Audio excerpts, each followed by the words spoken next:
Picking the blonde fact for part 2 of my education series. Margaret Thatcher, what is today? The 22nd of July 2015. Margaret Thatcher was a topic of interest in the last clip where I paused.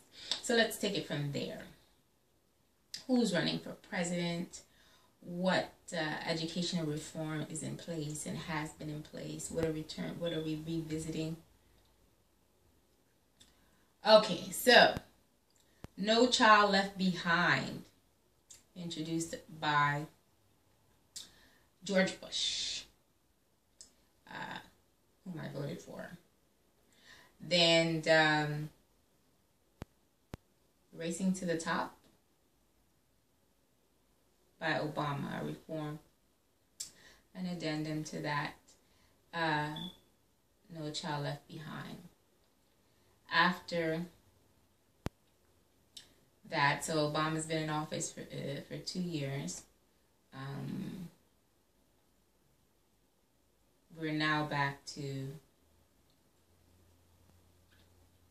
the new reform, which Jeb Bush is now running for office, which would seem to have a pattern, because when George Bush was in office for No Child Left Behind, he and Margaret Thatcher were working together to develop that program, that reform. She was very influential in England, in Europe, British. So that's the same kind of direction that we see here, same kind of diagram now, with him coming, Europe's influence or presence in our economy, e-commerce. So you notice there's a recycling or regeneration once again.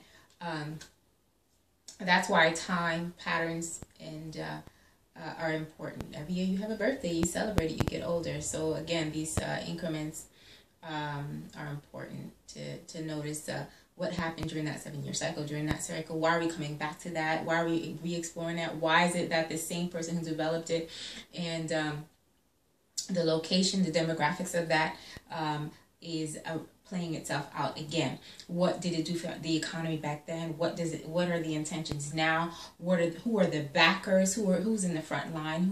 Who backs the product?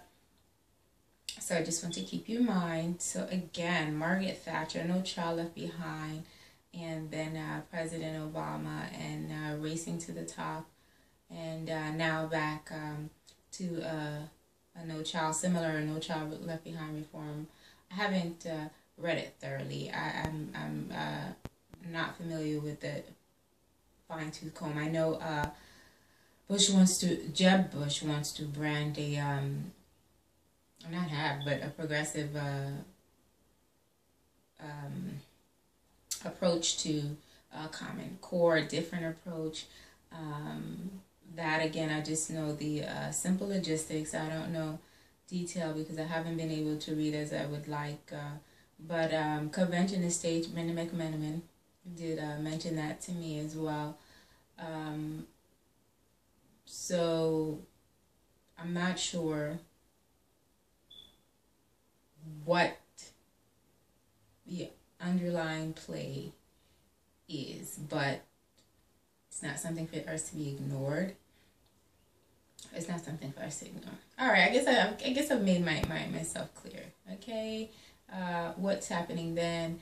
And I think at the same time, Laura Bush was doing the smoking campaign, or non-smoking. That was a personal campaign for her, a personal subject for her.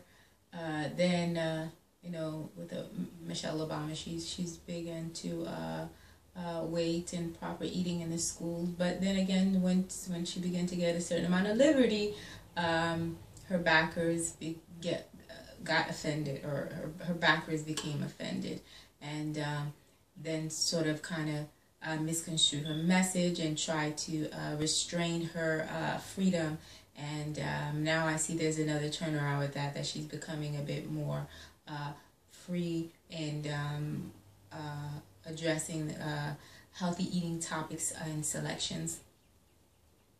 And the picnic that her and President Obama had was a great idea, and that was an indication, maybe a celebratory in the act that their term is coming to an end, and she gets to embrace something, a momentum, a subject, a topic that is dear to her, as well as Obama sitting with students and things like that. Okay, I won't stay too much on that. That's just to give you an idea of this social analytic ordeal and how it connects in time, and when we see a repeat of people who are in position, what to expect, the similarities. And there you have it, the new educational reform, Margaret Thatcher and the Bush resemblance. All right, bye.